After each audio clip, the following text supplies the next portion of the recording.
Case active हो गए हैं। भोपाल में 12 कोविड के संदिग्ध मरीज मिले हैं। सभी संदिग्धों के सैंपल जांच के लिए एम्स में भेजे गए हैं। 24 घंटे में इंदौर और जबलपुर में पॉजिटिव मरीज भी मिले हैं। तो 2 केस इंदौर और 1 केस जबलपुर में एक्टिव पाया गया है। तीनों मरीजों को होम आइसोलेशन पर रखा गया है। तो मध्य प्रदेश में भी अब कोरोना की एंट्री हो गई है। 3 एक्टिव केस मध्य प्रदेश में सामने आए हैं। भोपाल में बात करें तो 12 कोविड के संदिग्ध मरीज मिले हैं, जिनके सभी के सैंपल्स ले लिए गए हैं और एम्स में जांच के लिए भेजा गया है। तो 2 केस इंदौर में, 1 केस जबलपुर में सामने आया। तीनों मरीजों को होम आइसोलेशन में रख दिया गया है। तो अब लगातार देश भर में कोरोना की मरीज आना शुरू हो गए हैं और नया वेरिएंट के लेकर के ये मरीज सामने आ रहे हैं। बात करें मध्य प्रदेश की, तो मध्य प्रदेश में अब तक 2 केस सामने आए हैं। 1 केस इंदौर से, 1 केस जबलपुर से सामने आया।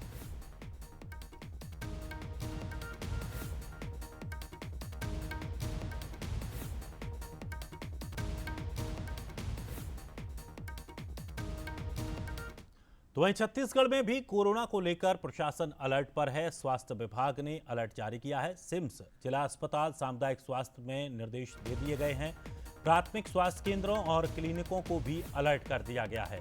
तिलकनगर सामुदायिक भवन को जांच का सेंटर बना दिया गया है। तो लगातार कोरोना के मामलों को लेकर अब छत्तीसगढ़ में भी अलर्ट जारी हुआ है। स्वास्थ्य विभाग ने इसे लेकर अलर्ट जारी किया। सिम्स जिला अस्पताल, सामुदायिक स्वास्थ्य केंद्रों में निर्देश जारी कर दिए हैं। प्राथमिक स्वास्थ्य केंद्र और क्लिनिक को भी अलर्ट किया गया है। तिलकनगर सामुदायिक भवन को जांच सेंटर बनाया गया। तो रोजाना 100 लोगों को जांच करने के निर्देश भी दे दिए गए हैं। तो अब रोज जांच होगी।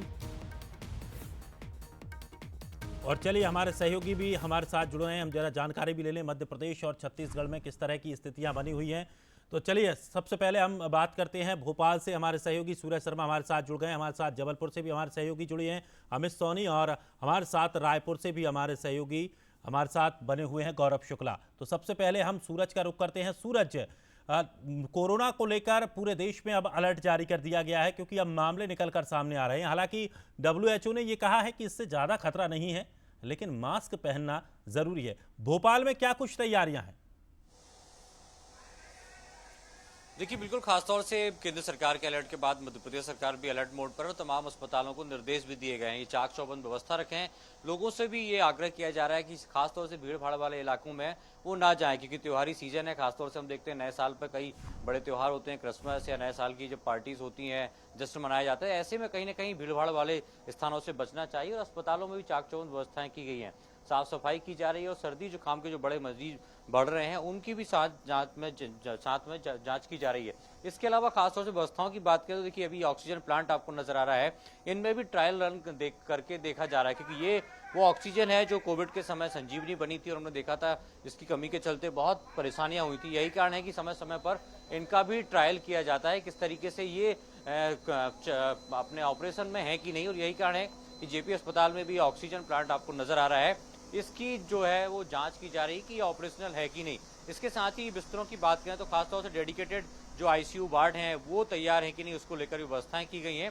तो तमाम व्यवस्थाओं को लेकर सरकार अलर्ट है और हमने कल भी देखा मुख्यमंत्री लगातार दौरा भी कर रहे हैं और संभवतः आज भी माना जा रहा है मुख्यमंत्री एक जिला अस्पताल में पहुंचकर कोविड की तैयारियों को लेकर भी जायजा लेंगे। तो कुल मिलाकर सरकार अलर्ट मोड पर नजर आ रही है दिनेश, लेकिन लोगों से अपील यही है कि चाक चौबंद रहें, सतर्क रहें, सुरक्षित रहें, क्योंकि बहुत ज्यादा खतरा नहीं है, लेकिन सुरक्षित रहने के लिए सतर्क रहना बहुत जरूरी है दिनेश। बिल्कुल, सतर्कता ही कोविड का सबसे बड़ा एक उपाय है, जिसकी वजह से उसे रोका जा सकता है।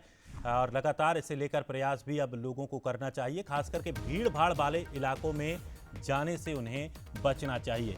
चलिए, हम रायपुर का रुख करते हैं। हमारे सहयोगी गौरव शुक्ला रायपुर से हमारे साथ बने हुए हैं। गौरव, छत्तीसगढ़ में किस तरह के अब अलर्ट जारी किए हैं स्वास्थ्य विभाग की, क्या कुछ तैयारियां हैं?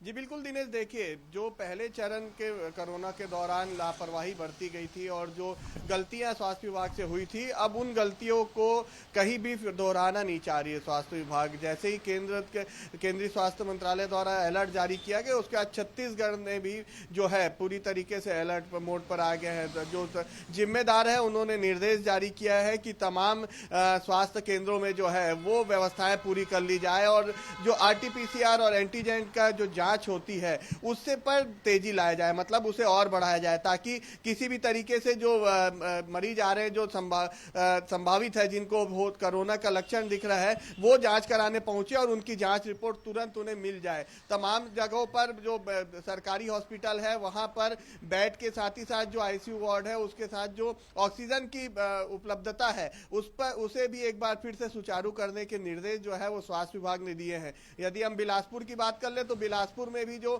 तमाम क्षेत्र है, चाहे रिम्स की बात कर लें या फिर वहां के जो जिला अस्पताल और अन्य क्षेत्र है, वहां पर भी व्यवस्थाएं पूरी कर ली गई है। रोजाना 100 से अधिक टेस्ट करने का निर्देश वहां के सीएमएचओ ने दिया है। वही रायपुर की यदि बात कर ले, राजधानी में भी चाक चौबंद व्यवस्था रखने के निर्देश जो है वो जारी किए और खुद इसकी मॉनिटरिंग जो है वो जिम्मेदार करते नजर आएंगे, क्योंकि अभी छत्तीसगढ़ में एक भी कोरोना मरीज नहीं है। जिस तरीके से दूसरे राज्यों में 2 से 3 और उससे ज्यादा मरीज मिलकर सामने आ रहे हैं, छत्तीसगढ़ के लिए राहत भरी खबर है कि अभी किसी भी तरीके से मरीज यहां पर सामने नहीं आई है। हालांकि स्वास्थ्य विभाग ने इस पूरे मसले को लेकर, कोरोना को लेकर पैनिक होने के लिए नहीं कहा है, क्योंकि ये एक सामान्य है और इसे लेकर पैनिक नहीं होना चाहिए। यदि पैनिक होते हैं लोग, यहाँ पर जनता पैनिक होती है, तो इसका असर भी जो है वो देखने को मिलेगा। और भीड़ भाड़ वाले इलाकों में जाने के लिए जो है स्वास्थ्य विभाग कह रहा है कि यदि आप भीड़ भाड़ वाले इलाके में जाते हैं तो मास्क का उपयोग करें। 31 तारीख को जो नया साल का जश्न मनाया जाएगा, तो वही 25 तारीख यानी परसों जो है वो क्रिसमस का त्योहार है, तो त्योहारों का भी सीजन है और नए साल का जो जोश रहता है युवाओं में और लोगों में, उसमें मास्क का उपयोग जरूर करने के लिए स्वास्थ्य विभाग ने कहा है। जी बिल्कुल, और मास्क के जरिए ही कोरोना को लेकर जिस तरह से पिछली समय में जो हमने स्थितियां देखी थी, बड़ी भयानक वो स्थितियां थी, वो बड़ा भयानक मंजर था। लेकिन अब मास्क का प्रयोग करना जरूरी है, क्योंकि त्योहारी सीजन है, भीड़ भाड़ वाले इलाकों में हम जाते हैं तो कौन व्यक्ति प्रभावित है, कौन संक्रमित है, ये किसी को पता नहीं रहता। लेकिन मास्क के जरिए काफ़ी हद तक बचा जा सकता है। चलिए अमित सोनी से भी जानकारी ले लेते हैं। जबलपुर से हमारे साथ अमित बने हुए हैं। अमित, जबलपुर में क्या कुछ व्यवस्थाएं हैं, क्या कुछ तैयारियां हैं, किस तरह का अलर्ट जारी किया गया है? बेशक दिनेश, जयपुर कल एक मरीज जब कोविड का पॉजिटिव आया, ये महिला है, 79 ईयर्स इसकी एज, 69 ईयर्स इसकी एज है। इसके बाद से ही जो है जिला प्रशासन से स्वास्थ्य विभाग पूरा अलर्ट मोड पे आ गया है। उसके बाद से लगातार तैयारियां की जा रही है। जिसको छोटे से भी लक्षण है कि ये कोविड हो सकता है, तो उसको लेकर के आरटीपीसीआर की जांच हो और उसको बाकायदा क्वारंटाइन कराया गया। हालांकि जो ये वेरिएंट का खतरा मंडरा रहा है, ये वेरिएंट जो है घातक नहीं है, लेकिन इससे अलर्ट रहने की जरूरत है और उसको लेकर के एडवाइजरी भी जो है जारी कर दी गई है। डब्ल्यूएचओ ने भी एडवाइजरी जारी कर दी गई है, जबलपुर जिला प्रशासन ने भी एडवाइजरी जारी कर दी गई है। जैसे कि 25 दिसंबर है, उसके बाद न्यू ईयर की ईव से इन तमाम बड़े इवेंट्स को देखते हुए एडवाइजरी जारी की है कि मास्क पहन के रखे। साथ ही जो अस्पताल में आइसोलेशन वार्ड रखे काफी दिनों से जो बंद पड़े हुए थे, इनको जिनका उपयोग नहीं किया जा रहा, उनको भी एक्टिव मोड पे ला दिया गया। ऑक्सीजन की कहीं कमी ना हो, यदि भविष्य में ऐसी स्थिति बिगड़ती है, ऑक्सीजन की जरूरत पड़ती, तो इन तमाम चीजों को, जो पुराने सिनेरियो रहा है कोविड को लेकर के, जो पुरानी सीखें रही, उन तमाम को सीखों को ठीक करते हुए अब जिला प्रशासन एक्टिव मोड पे है और साथ ही पुरानी चीजों को भी आगे ठीक करते हुए आ रहा है कि आगे कोई स्थिति बिगड़ती है या आगे कुछ और कोविड का और मरीज आते हैं, तो उनके लिए जिला प्रशासन और स्वास्थ्य विभाग पूरी तरह से एक्टिव नजर आ रहा है। जी दिनेश। चलिए, शुक्रिया अमित हमारे साथ जुड़ने के लिए। सूरज आपका भी बहुत बहुत शुक्रिया, गौरव आपका भी शुक्रिया। तो कोरोना से बचना है, लेकिन